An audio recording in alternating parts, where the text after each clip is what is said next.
저 강도일이라고 하는데 사람들이 저를 이상한 눈으로 봅니다. 장터 우산방에서 저는 늘 그렇게 시작했습니다.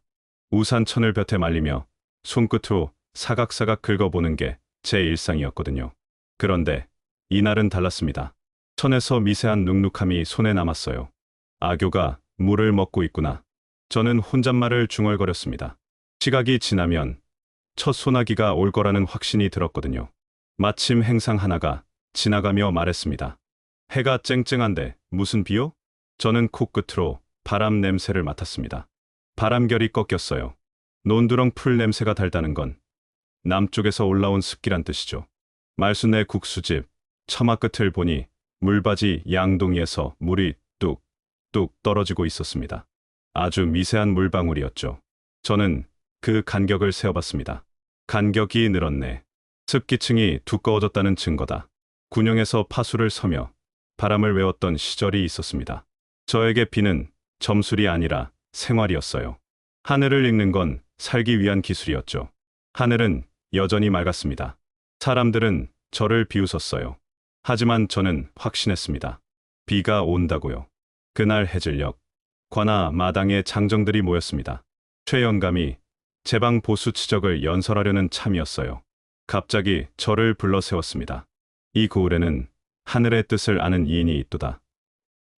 오늘 그를 앞세워 홍수를 막을 것이니라. 저는 작게 중얼거렸습니다. 이인이라니. 우산 고치는 사내일 뿐인데. 옆에 있던 오나래가 속삭였어요. 주서 견습으로 일하는 젊은이였죠. 한양에서 기사 내려보낼 때 이인이라고 하면 듣기 좋아요.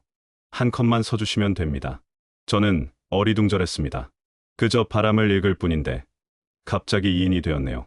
밤이 되자 누각에서 종소리가 들렸습니다. 순호가 향시루의 물높이를 보고 종을 쳤는데 뭔가 이상했어요. 정시보다 두 고나 늦었습니다. 종이 왜 이리 뒤처지나. 두 고면 꽤 큰 차이인데. 저는 눈썹을 찌푸렸습니다.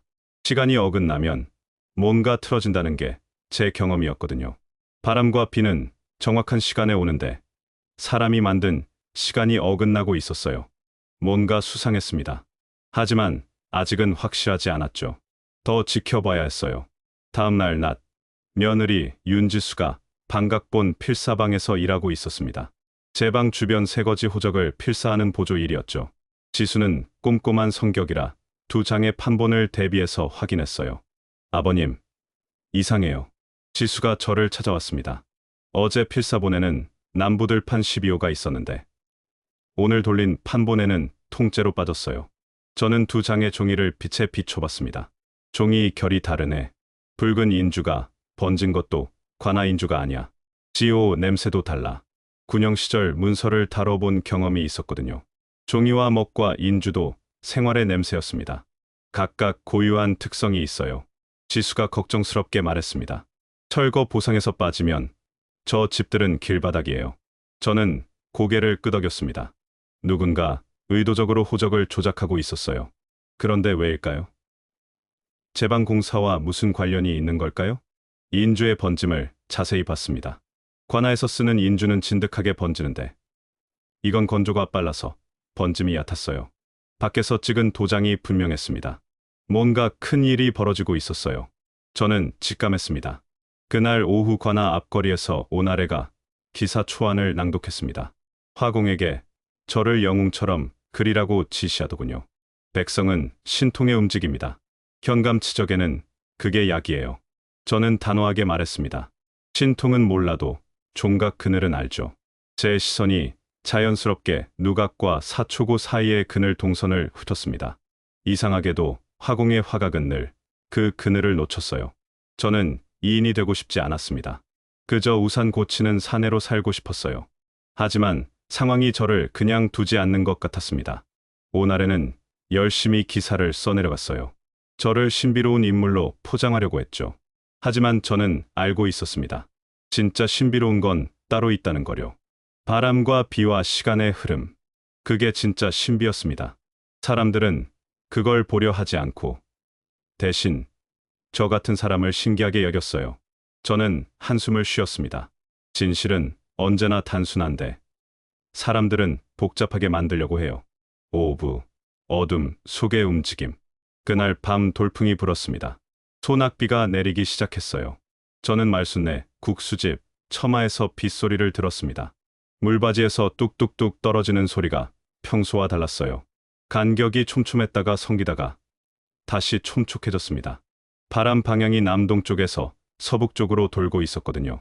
그늘길은 사초창고 쪽이겠군. 저는 조용히 중얼거렸습니다. 비가림포 뒤로 실루엣이 보였어요.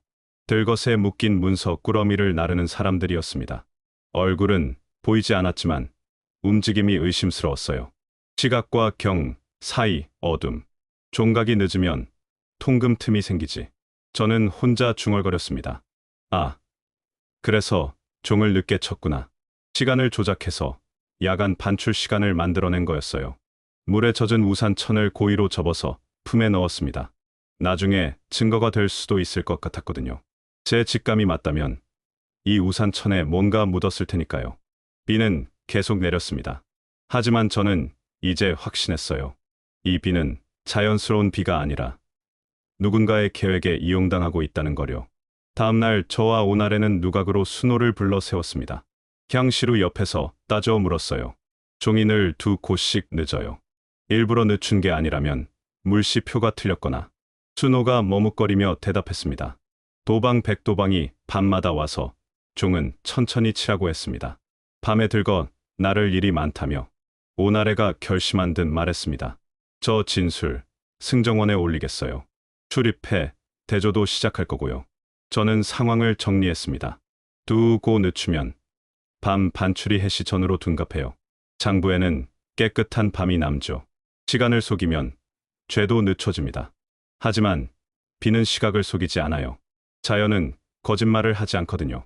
저는 이제 모든 퍼즐이 맞춰지는 걸 느꼈습니다. 종을 늦춰서 야간 반출 시간을 만들고 문서를 조작해서 보상 대상에서 빼돌리고 그 사이에 제방 공사비를 빼돌린 거였어요. 영리한 수법이었습니다. 하지만 자연을 속일 수는 없었죠. 비와 바람과 시간은 정직했으니까요. 그 다음 날 저는 작은 암자의 도공방을 찾았습니다. 주지 겸 도공에게 전날 젖은 우산 천을 보여줬어요. 흙 성분을 구워서 확인해달라고 했습니다. 도공이 가마에서 편을 꺼내며 말했습니다. 이건 강산이에요. 제방 성토에 섞으면 싸긴 한데 비 오면 씻겨나가죠. 우산 천에 이런 이토가 이렇게 묻었다면 어젯밤 그곳에서 흙먼지가 났다는 증거입니다. 저는 고개를 끄덕였습니다. 바람결 기억과 맞아떨어지네요. 한편 지수는 누락본과 정본의 붉은 인주 번짐과 지호 냄새 차이를 시연하고 있었어요. 관아 인주는 진득하게 번져요. 이건 건조가 빨라서 번짐이 얕아요. 밖에서 찍은 도장이에요. 오나래가 메모를 탁 치며 말했습니다. 시간, 동선, 흘, 인주. 네, 개가 맞물렸군요. 저는 속으로 웃었습니다. 사람들은 제가 신통력으로 알아낸 줄 알겠지만 사실은 일상의 관찰이었어요. 우산 수리하며 익힌 촉감, 군영에서 배운 문서 감별법, 파수 서며 외운 바람의 성질. 모든 게 연결되어 있었습니다. 세상에 우연은 없어요. 다만 사람들이 보려 하지 않을 뿐이죠. 며칠 뒤 맑은 날, 관아 마당에서 백도방이 포박당했습니다. 최영감 파직, 고지도 낭독됐어요. 누각에는 한성에서 내려온 수리장이 향시루를 재정렬하고 있었습니다. 관노가 죄목을 낭독했습니다. 제방공사 장부 조작, 야간 문서 반출, 백성 보상 축소. 말순이 울먹이며 말했습니다. 우리 집 지붕도 비 새는 줄 알았구만. 사람 사는 데가 더 샜구만. 장정들이 모여들었어요. 모여라. 말순내 지붕부터 얹자. 저는 조용히 우산천을 접으며 지켜봤습니다. 누각에서 총소리가 울렸어요. 이번에는 정시에 맞춰서요. 오차가 없었습니다. 오나래가 필사하며 말했습니다. 생활 관측록 첫 장. 우산장이 가르쳐준 비의 냄새. 저는 작게 웃으며 말했습니다. 전 이인 아니에요. 비만 오래 본 사내죠. 지수가 밝게 말했습니다. 아버님, 오늘은 비 안 와요. 그래요.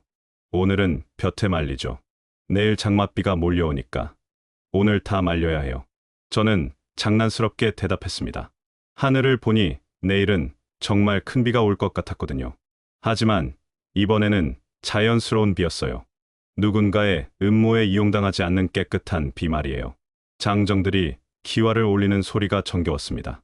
톡톡, 탁탁, 리듬이 있었어요. 누각 종소리처럼 정확했습니다. 이제 시간도 제자리를 찾았고 사람들도 제자리를 찾아가고 있었죠. 저는 우산방으로 돌아갔습니다. 늘 하던 일을 하려고요. 우산천을 정리하고 살대를 다듬고 아교를 끓이는 일. 평범한 일상이었지만 소중했어요. 오나래가 뒤따라와서 물었습니다. 정말 어떻게 아셨어요? 비가 올걸? 저는 손을 멈추고 말했습니다. 비는 거짓말을 안 해요. 바람도 마찬가지고요.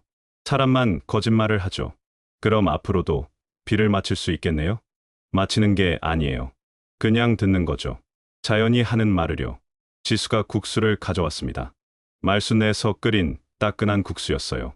김이 모락모락 올라왔습니다. 아버님, 드세요. 말순 아주머니가 감사하다고 하시던데요. 저는 젓가락을 들었습니다. 고마울 건 없어요.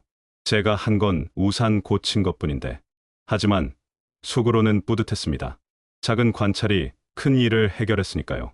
사람들이 저를 이인이라 부르든 말든 중요한 건 진실이 밝혀졌다는 거였어요. 오나래가 마지막으로 물었습니다. 혹시 또 이상한 일이 생기면 도와주실 거죠? 저는 국수를 후루룩 먹으며 대답했습니다. 이상한 일은 없어요. 사람들이 자연을 안 보려고 할 뿐이죠. 그날 저녁 정말 비가 왔습니다. 제가 예상한 대로 장맛비였어요. 하지만 이번 비는 달랐습니다. 깨끗했어요.